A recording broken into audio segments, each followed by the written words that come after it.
Marion discovers evidence of husband Jake's affair, lipstick-stained texts. Devastated, she packs her bags in their bedroom, tears streaming down her face. She's determined to leave this 7-year marriage without confrontation. The unexpected sound of keys in the front door freezes her. Jake shouldn't be home for hours. Instinctively, she slips toward the backyard door, avoiding whoever entered. But the familiar female voice drifting through the house makes her blood run cold. That voice, she knows it all too well. I pressed myself against the wall in the hallway alcove, my heart hammering in my chest. That voice, it was Stephanie, my best friend of 12 years. The same person who held my hand just last week as I confessed my suspicions about Jake. The same friend who assured me I was being paranoid and that Jake would never cheat. "Yeah, I'm at their house now," Stephanie said, her voice growing louder as she moved through the living room. She was on the phone with someone. "Jake said he left some things for me to pick up before we head to the cabin tonight." The cabin. Our lakeside cabin that Jake inherited from his parents. The place where we spent our honeymoon 7 years ago. I squeezed my eyes shut, forcing myself to breathe silently through my nose.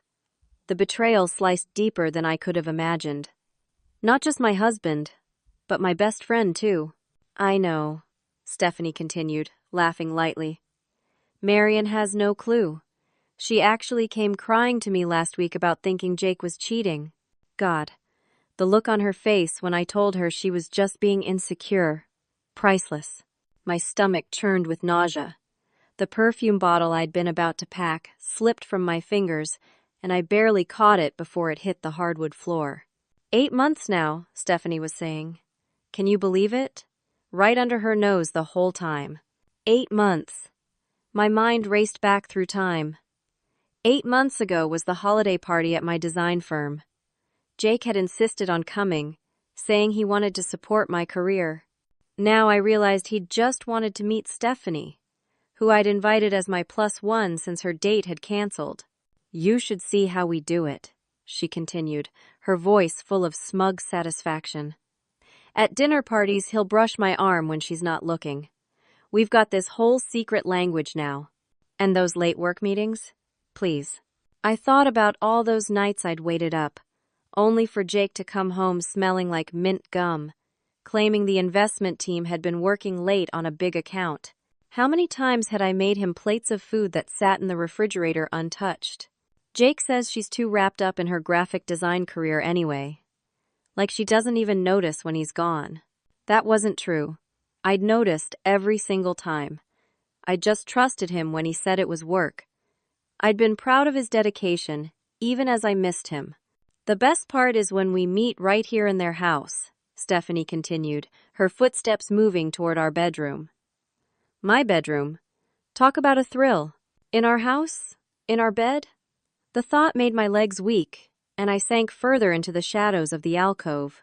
Anyway, once Jake gets this promotion next month, he's going to tell her it's over. We've got it all planned out. I heard drawers opening and closing in the bedroom. What was she looking for? "Oh, this is cute," Stephanie said. Her favorite perfume, the one Jake gave her for Christmas. "Think I'll borrow it permanently." The perfume bottle in my hand suddenly felt like it was burning my skin. I wanted to step out, to confront her, to demand answers. But something kept me frozen in place. "Gotta go," Stephanie said suddenly. "Just heard a car in the driveway. It must be Jake. He's early." I jerked my head toward the front of the house. Through the side window, I could see Jake's silver BMW pulling into our driveway. I was trapped now, with no way to escape without being seen. I pressed myself deeper into the alcove as the front door opened. Jake's familiar footsteps entered our home, followed by the sound of bags being set down. "Hey, beautiful," Jake said, his voice warm and affectionate in a way it hadn't been with me in months. "Did you find everything?" "Got it all," Stephanie replied, "including this."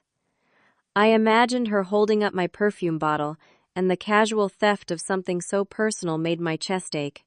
The sound of their kiss carried through the quiet house, and I had to cover my mouth to stifle a gasp. It was one thing to see the evidence in texts, Another entirely to hear them together in our home. Any sign of Marion?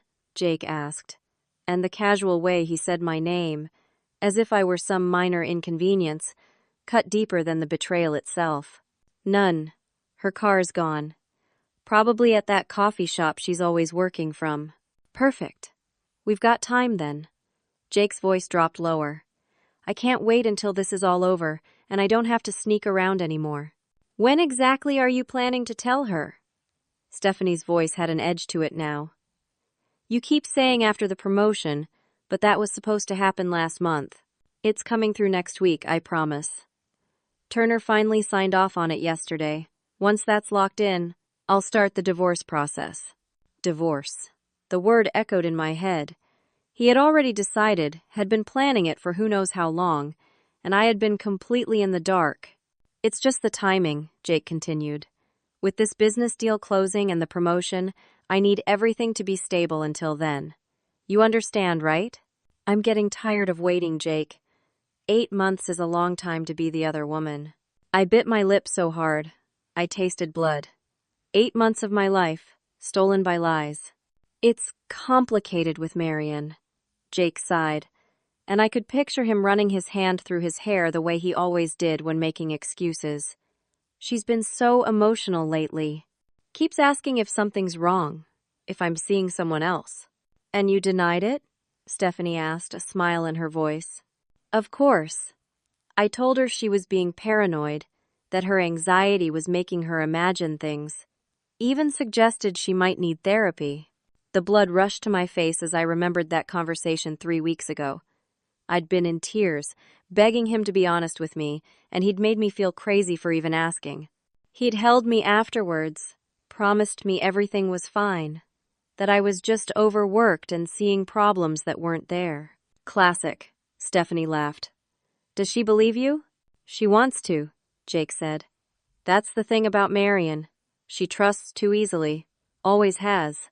What about your friends? Anyone suspicious? I've been laying the groundwork there too. Telling everyone how emotional she's been, how she's been struggling with work stress. When I leave her, they'll all think it was her instability that drove me away. I dug my nails into my palms, fighting the urge to step out and confront them both. My entire social circle, people I thought were my friends, were being poisoned against me by my own husband. Smart, Stephanie said approvingly. What about the house? You're sure it's only in your name? The house, the cars, most of the accounts. Her name's only on a couple of the smaller bank accounts. I've been careful. My mind raced. That wasn't true. My name was on the deed to the house. We'd bought it together, with money from both our savings. Was he lying to Stephanie? Or had he somehow changed the paperwork without my knowledge? Once everything's settled with the business deal, we can start our new life, Jake said, his voice softening. The house in Aspen. Traveling whenever we want. Everything we've talked about. Aspen? We'd never discussed a house in Aspen. This had been their plan all along. Just then, Jake's phone rang, shattering the moment. It's Todd, Jake said, sounding annoyed. I have to take this. He's been calling all day. Todd was Jake's colleague at the investment firm, someone I'd met at company parties numerous times. Todd, what's up? Jake's voice changed, becoming more professional. Then it shifted again, tension creeping in. What do you mean an investigation? Into which accounts? A pause. And I could hear Jake's breathing change. Our department? That's impossible. Who authorized this? Stephanie moved closer to Jake, her voice low. What's happening? Jake held up his hand to silence her. When did this start? Why wasn't I notified? Another pause. Internal audit and compliance are both involved? Jesus, Todd. The conversation continued, with Jake growing increasingly agitated. Words like irregularities, discrepancies, an audit trail drifted through the house. No, don't say anything else. Not on the phone. Jake's voice had dropped to an urgent whisper. We need to meet. Today. I'll come to the office right now. When he hung up, the silence in the house was deafening. What was that about? Stephanie finally asked, her voice tense. Trouble, Jake said simply. Big trouble. What kind of trouble? Stephanie's voice had lost its playful edge, replaced by something sharp and anxious. The company's launching an investigation into some of our client accounts. Jake's voice was tight with stress. Todd says they're looking specifically at my department. Could they trace anything back to us? Stephanie asked, and the question made me freeze. What exactly had they done? Maybe. Depends how deep they dig. Jake was pacing now. I could hear his footsteps moving back and forth across the hardwood floor. If they start referencing client signatures with the originals in compliance. My department, Stephanie finished. She worked in compliance at Jake's investment firm, a position she'd gotten 3 years ago when I'd recommended her for the job. I told you we should have been more careful with those signatures. Signatures? Were they forging documents? No one was supposed to look that closely, Jake snapped. The accounts were perfect. Small enough to stay under the radar, spread across enough clients that no one would notice the pattern. How many fake accounts are we talking about? Fake accounts. My mind reeled with this new information. This wasn't just an affair. They were committing fraud. 17, Jake admitted. Maybe 20. I'd have to check my records. 20 fake client accounts? Jake, that's federal fraud. If they find out, they won't find out if we're careful. We just need to clean some things up. A chill ran down my spine. My husband wasn't just a cheater. He was a criminal. What about the money? Stephanie asked, lowering her voice. Our accounts? Should be safe. Everything's been moved through enough channels. Speaking of which, I need to make another transfer from our joint savings. Our joint savings. The account that held what was left of my inheritance from my grandmother, along with years of my hard-earned money from freelance design projects. How much is left in there? Stephanie asked. About $50,000. It's the last of it. $50,000 of my money, about to be stolen right from under me. And the credit cards? Stephanie pressed. Maxed out. All 3 of them. Credit cards? We only had one joint credit card, which I rarely used. She hasn't noticed the new ones yet? Stephanie sounded impressed. They're all electronic statements, sent to an email account she doesn't know about. By the time she finds out, we'll be long gone. I felt physically ill. Jake had opened credit cards in my name without my knowledge. That was identity theft. My own husband had been systematically defrauding me while sleeping with my best friend. We need to be ready to move quickly, Jake continued. If this investigation gains traction, we might need to accelerate our timeline. What about the paperwork? Stephanie asked. The documents in your office? I'll deal with them tonight. They can't stay here. What about framing Marion? Stephanie's question sent ice through my veins. You said that was our backup plan. Frame me? For their crimes? It still is, Jake confirmed, and I could hear the calculated coldness in his voice. Her laptop has accessed the company system when I've used it. Her fingerprints are on some of the documents. If it comes down to it, we can make it look like she was the one setting up the accounts. Would anyone believe that? She's just a graphic designer. With access to my home office, my passwords, and a convenient financial motive, her grandmother's inheritance gave her a taste for money she couldn't earn herself. The casual cruelty of his words stunned me. The inheritance he was referring to had been modest, just $75,000 that I'd planned to save for our future children's education. Money that Jake had apparently been siphoning away into his own accounts. Speaking of the inheritance, Jake continued, I need to get the last of those pieces out of the safe. The jewelry? Stephanie asked. I thought you already sold most of it. My grandmother's jewelry. Family heirlooms meant to be passed down to my children someday. I'd noticed some pieces missing months ago, but Jake had suggested I must have misplaced them or forgotten where I stored them. I'd torn the house apart looking, eventually believing I must have been mistaken about which pieces I still had. Most of it, yes. But there are still a few good pieces left. That tennis bracelet alone should get us another 10,000. Jake's phone rang again, startling both of them and me. "It's Craig," Jake said, referring to his boss. "I have to take this." The conversation that followed confirmed my worst fears. "Yes, Craig. I understand. An emergency board meeting tomorrow morning? What specific documents? To explain the discrepancies in the Robertson and Miller accounts?" Those were names I recognized from dinner parties. Real clients whose accounts were apparently involved in whatever scheme Jake was running. "I'll bring everything." "No need to involve legal yet. I can explain everything." When he hung up, his breathing was rapid, panicked. "I need those files from my office," he told Stephanie urgently. "Now, today, before the meeting tomorrow." "Which files?" "The ones showing the original client authorizations for the investment changes and the transfer approvals." "The forged ones," Stephanie clarified. "Yes," Jake admitted. "The ones with your handwriting on them." "My handwriting?" Stephanie hissed, her voice rising. "You told me those copies were destroyed." "I kept them as insurance," Jake said, his tone defensive. "I needed leverage in case things went south." "Leverage against me?" Stephanie's voice was incredulous.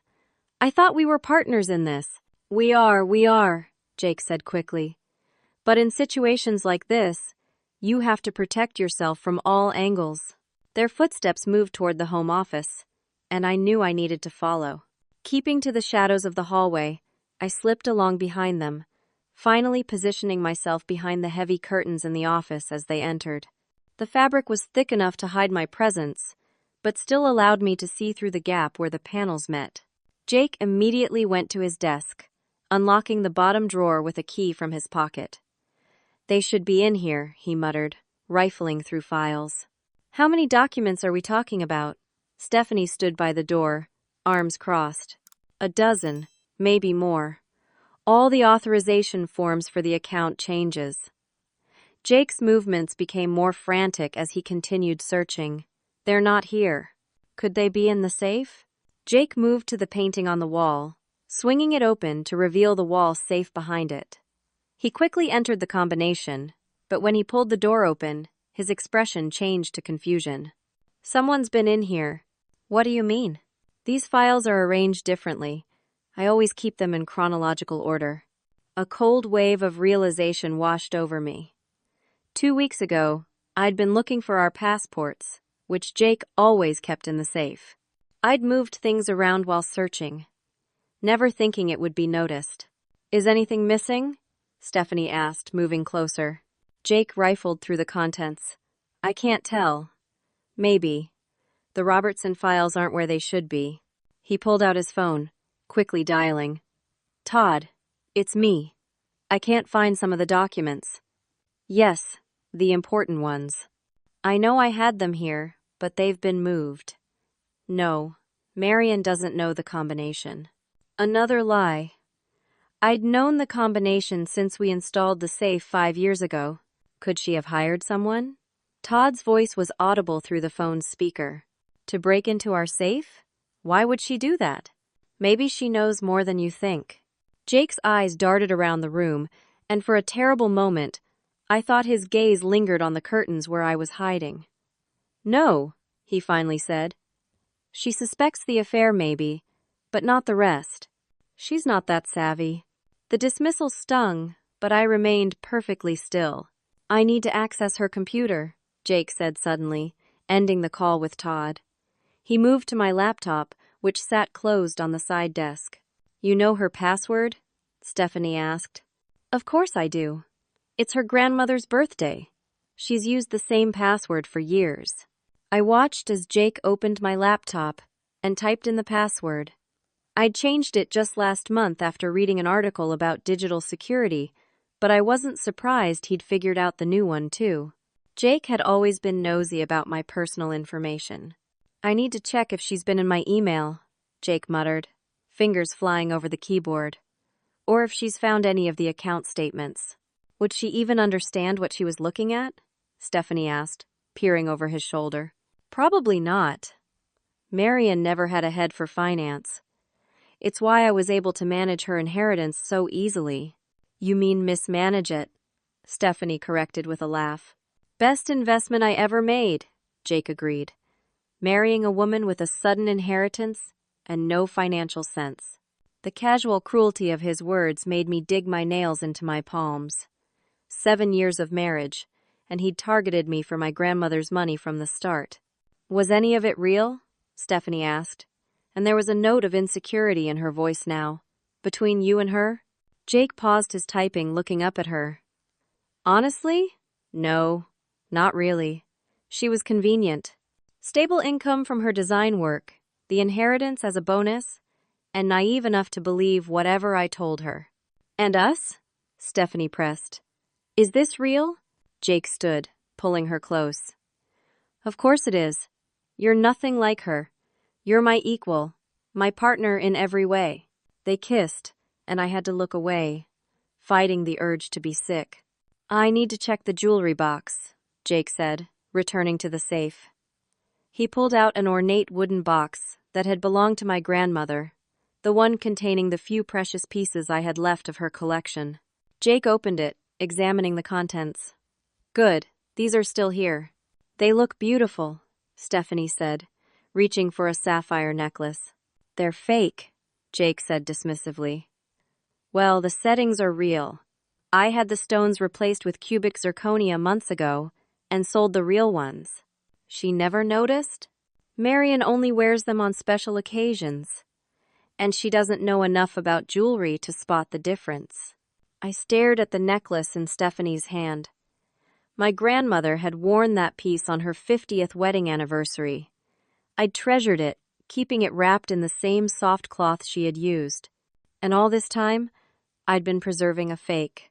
Jake's phone rang again, and he answered with clear frustration. Todd, what now? What do you mean they're bringing in forensic accountants? Tomorrow? No, I need more time. As Jake paced, Stephanie moved to the jewelry box, discreetly slipping the sapphire necklace into her pocket when Jake's back was turned. We need to accelerate everything, Jake said when he hung up. The investigation is moving faster than we thought. They're bringing in outside experts. What's the plan then? Stephanie asked, her hand still in her pocket where she'd stashed my necklace. I might need to disappear for a while. I've got accounts set up offshore, enough to live comfortably until this blows over. We, you mean? Stephanie corrected. We might need to disappear. Jake hesitated just a fraction too long. Right. We. The hesitation wasn't lost on Stephanie. Jake? You're not thinking of leaving without me, are you? Of course not, he said smoothly. But we might need to travel separately, less suspicious that way. Where would we meet? Another slight hesitation. Belize. I have a contact there who can set us up with new documentation. When were you planning to tell me about this escape plan? Stephanie's voice had an edge to it. I'm telling you now, aren't I? Jake snapped. Things are moving quickly. We have to adapt. And if you decided to adapt without me? Stephanie stepped closer to him. I know enough to bury you, Jake. Every account, every forged signature, every fake client. If you even think about cutting me out, I'll go straight to the SEC myself. The threat hung in the air between them, and I saw a flash of something dangerous in Jake's eyes before he masked it. That won't be necessary, he said, his voice level. We're in this together, but right now we need to get to that board meeting and damage control as much as possible. They left in a hurry, Jake grabbing his briefcase, and Stephanie collecting her purse, both heading out to their separate cars. I waited a full 5 minutes after hearing the front door close before emerging from behind the curtains, my legs shaking so badly I had to grip the desk for support. The reality of my situation crashed over me in waves. My husband and best friend were not only having an affair, but were involved in what sounded like serious financial fraud.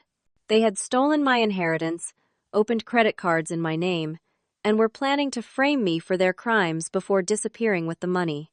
I sank into Jake's office chair, trying to process everything I'd learned. The betrayal was so complete, so calculated, that it left me breathless. This wasn't a heat of, the moment affair or a one-time financial indiscretion. This was years of careful planning and manipulation. My eyes fell on the jewelry box still sitting open on the desk.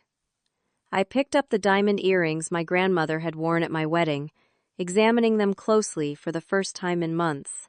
Now that I was looking for it, I could see the difference. The stones didn't catch the light the way I remembered. They were lifeless, obvious fakes to anyone who knew what to look for. The laptop screen flickered, drawing my attention. Jake had left my computer open, still logged into my email. But it wasn't my email program that was open. It was a file explorer showing documents I'd never seen before.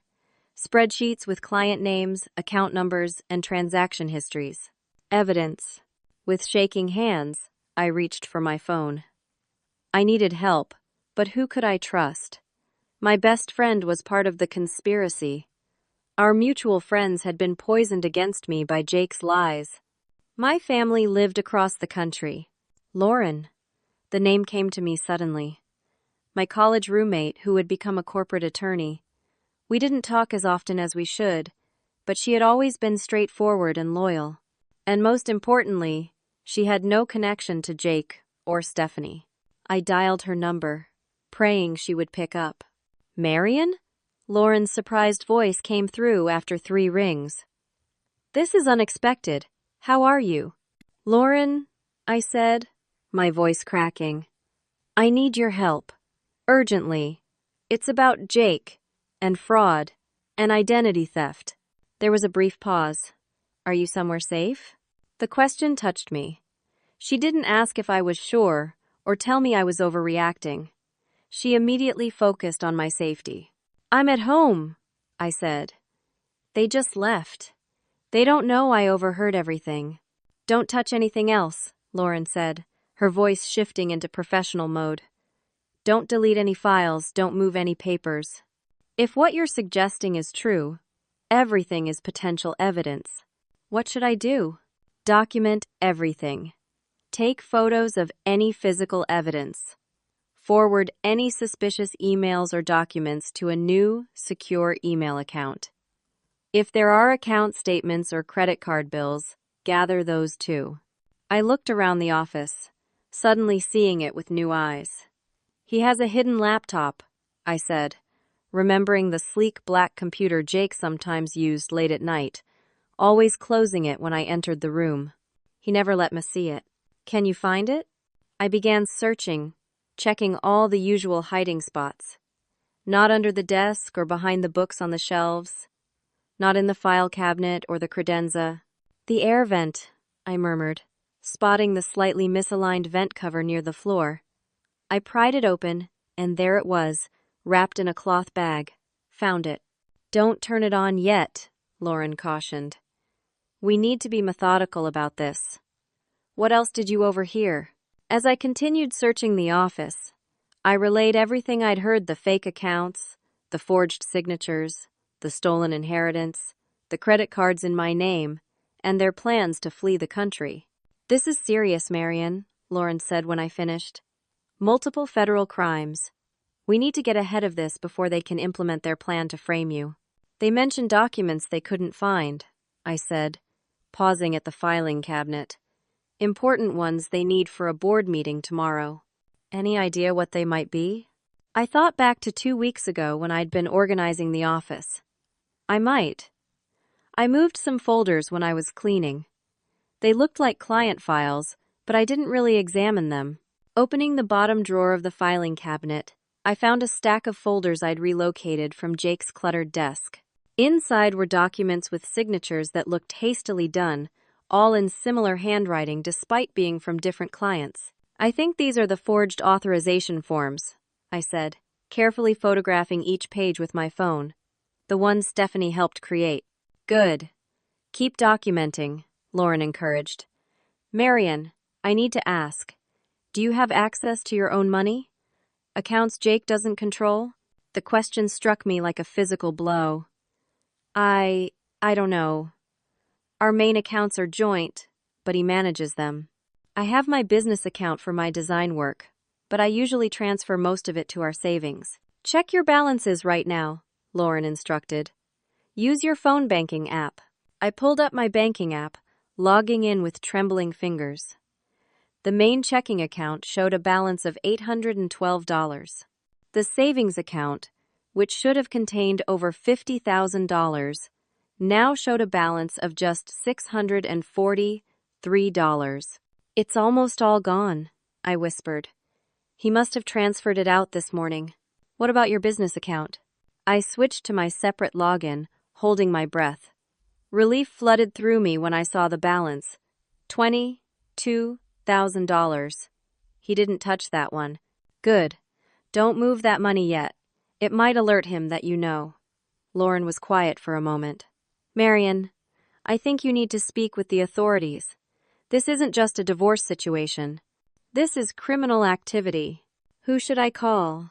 I'd start with the Financial Crimes Division of your local police department. But first, is there anyone at Jake's company you trust? Someone who might believe you over him? I thought about the people I'd met at company events over the years. Maybe there's Detective Harris. A detective at the investment firm?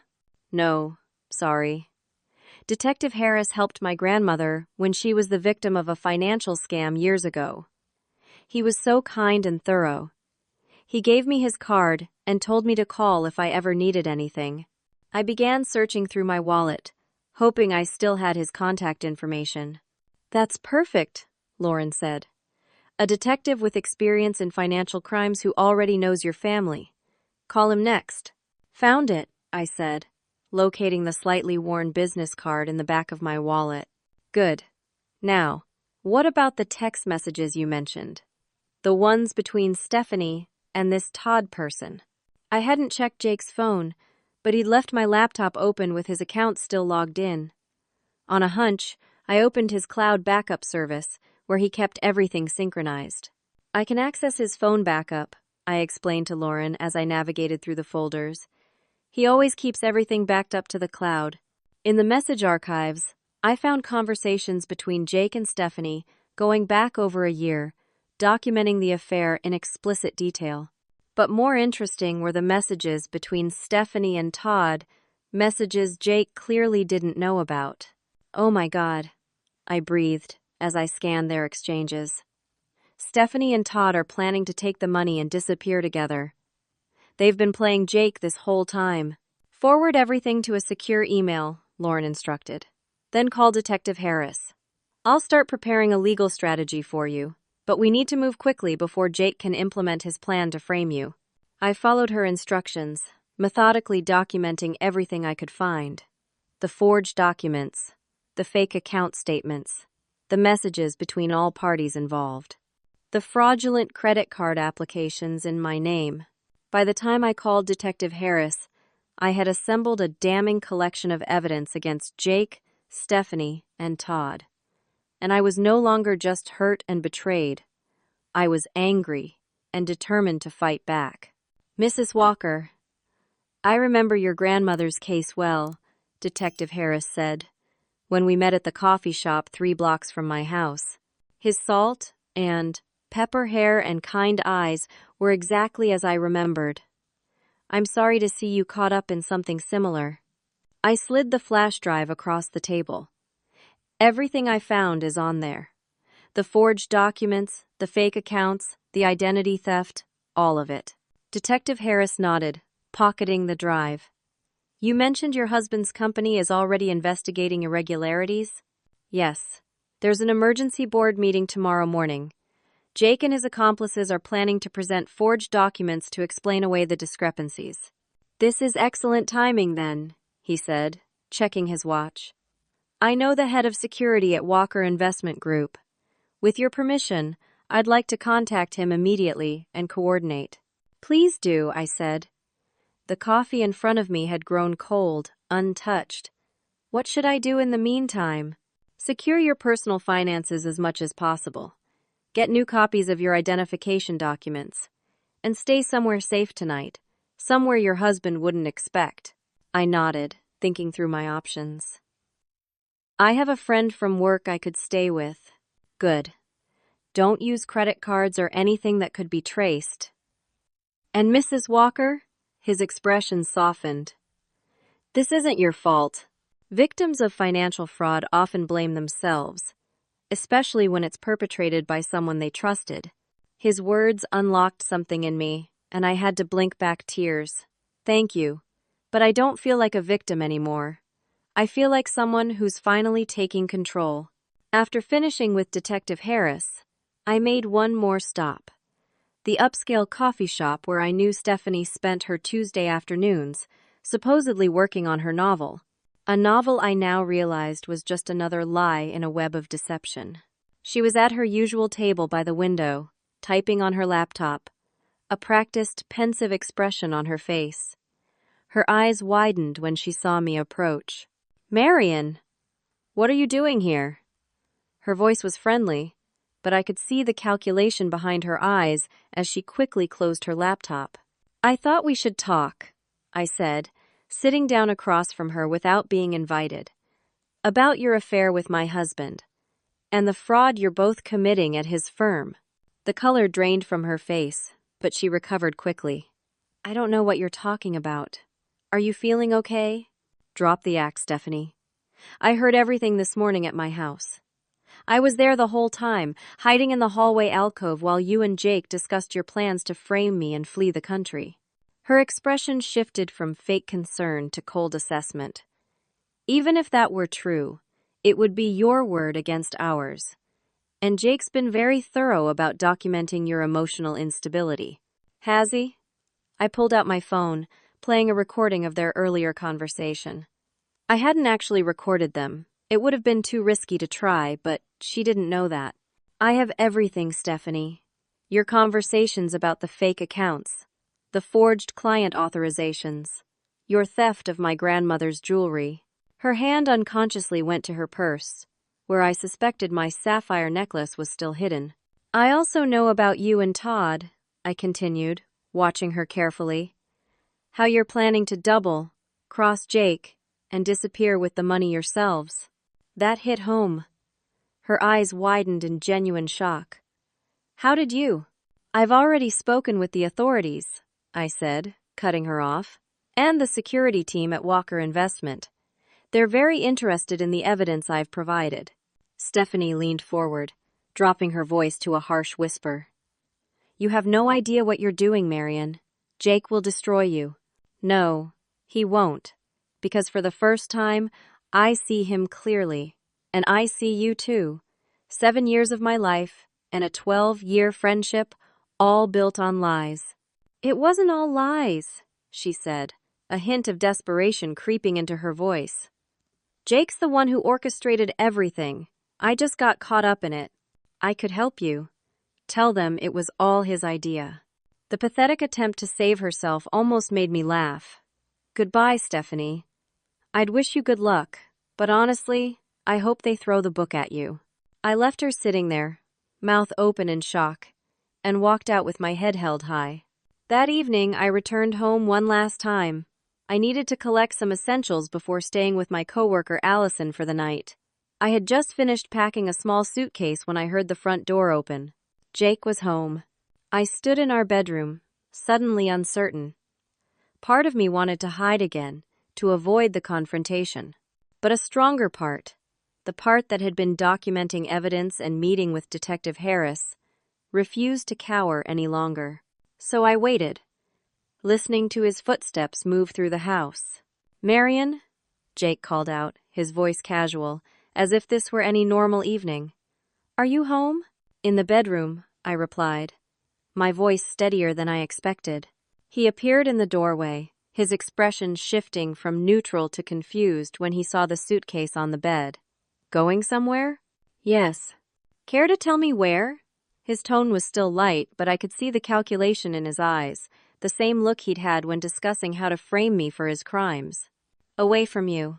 He sighed, running a hand through his hair in that practiced gesture of exasperation. "Is this about those texts again? I told you, there's nothing going on. You're overreacting." "Am I overreacting to the identity theft too, Jake? Or the fraud? Or the plans to frame me for your crimes?" His expression froze, then quickly rearranged itself into concerned confusion. "What are you talking about? Are you feeling okay?" "I was here this morning," I said simply. "I heard everything. You and Stephanie planning to steal what's left of my inheritance, discussing how you married me for my money, talking about framing me for the fake accounts you created at Walker Investment." For a moment, he just stared at me.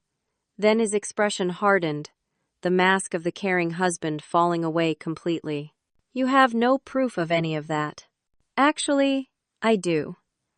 I found the forged documents you were looking for, and the fake jewelry, and the evidence of credit card fraud.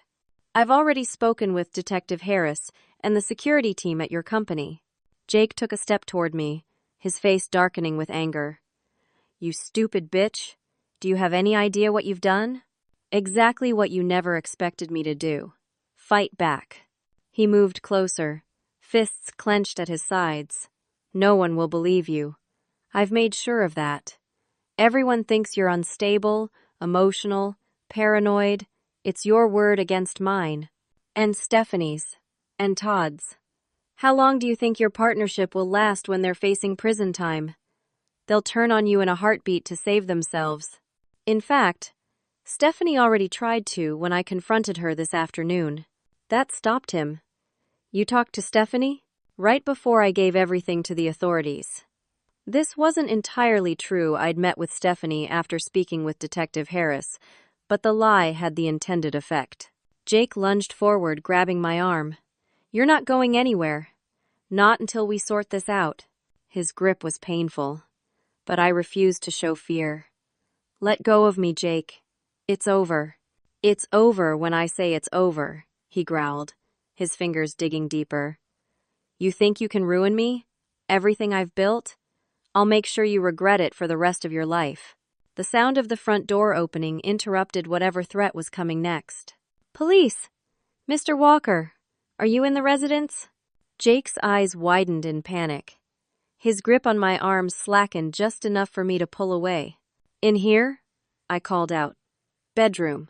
Two uniformed officers appeared in the doorway, with Detective Harris and a man in a suit right behind them. "Jacob Walker?" the suited man asked, stepping forward. "I'm Alan Brewster, head of security for Walker Investment Group. We need you to come with us immediately." Jake's face went through a rapid series of emotions: shock, anger, calculation, and finally a manufactured calm. "There's been a misunderstanding," he said smoothly. "I'd be happy to clear things up." "I'm sure you would," Detective Harris said.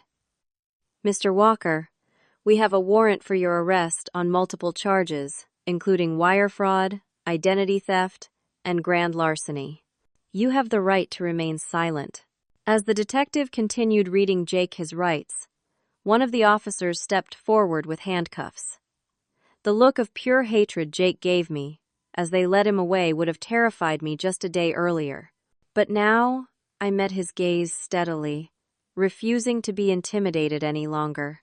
"Miss Garrett from the Victim Services Unit will be in touch tomorrow," Detective Harris told me before leaving.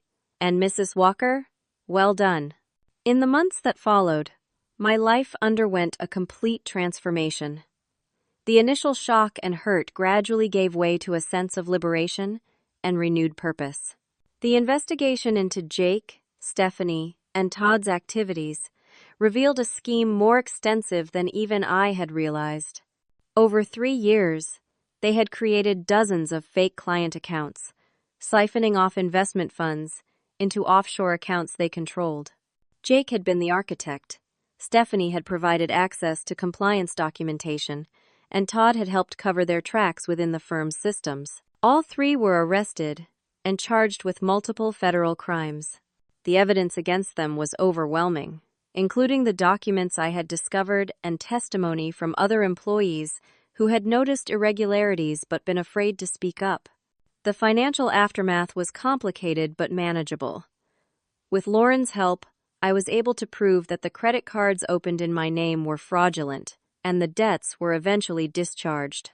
Some of my grandmother's jewelry was recovered from pawn shops and auction houses, though many pieces were gone forever. The house, which Jake had indeed tried to remove my name from, remained half mine. I eventually sold my share to Jake's parents, who were horrified by their son's actions and treated me with genuine remorse and kindness. The proceeds, along with my business account that Jake hadn't managed to access, gave me enough to start over. 6 months after Jake's arrest, I found myself sitting in the office of Sarah Bennett, a forensic accountant who had worked on the case. "The trial date has been set for next month," she informed me, reviewing her notes. "With the evidence compiled, the prosecution is very confident." "Will I need to testify?" I asked, no longer afraid of the prospect but still aware of how emotionally draining it would be. "Most likely, yes. But your written statements and the evidence you provided have already done most of the heavy lifting." She smiled warmly. "You know, you have quite a talent for documentation and organization. The way you compiled everything made our job much easier." "My design background, I guess.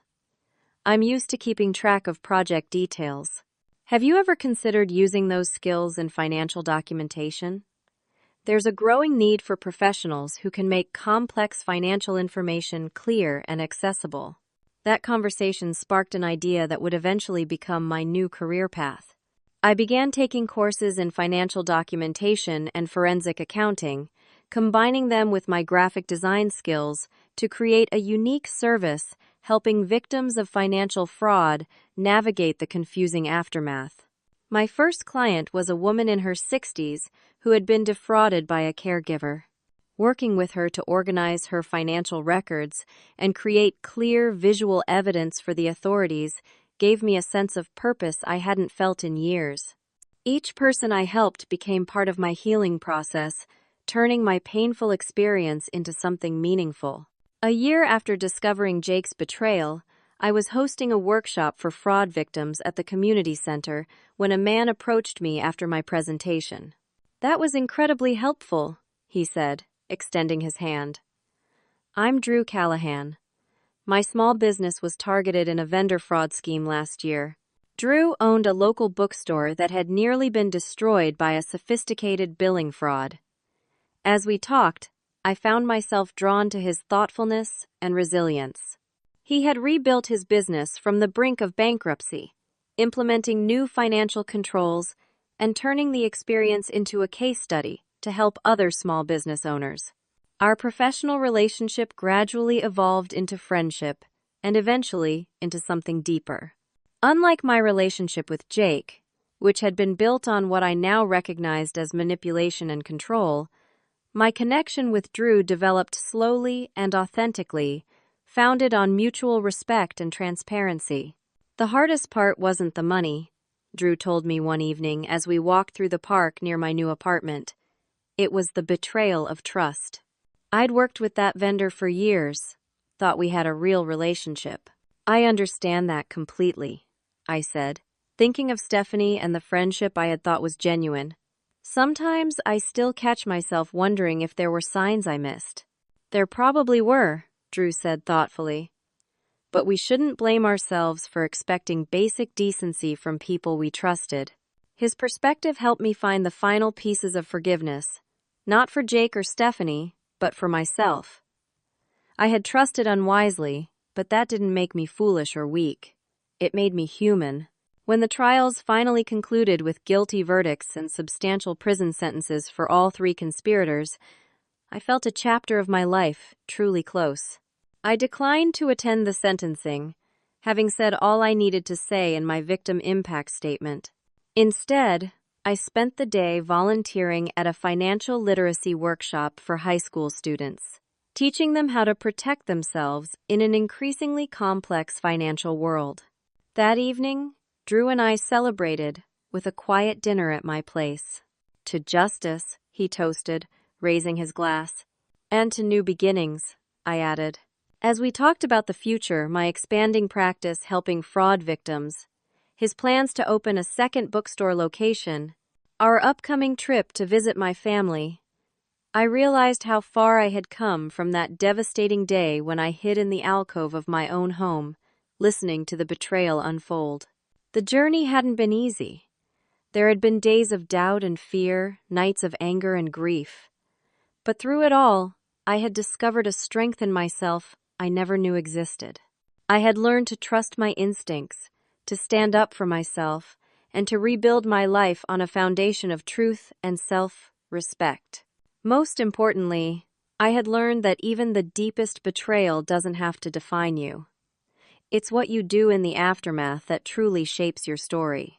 My grandmother had always told me that the measure of a person isn't in how they fall, but in how they rise. Now, finally, I understood what she meant. Have you ever faced a moment when everything you believed about your life suddenly shattered? How did you find the strength to rebuild? I'd love to hear your stories in the comments below. And if this story resonated with you, please like and subscribe to the channel for more journeys of resilience and transformation. Don't forget to share with someone who might need to hear that betrayal isn't the end of their story.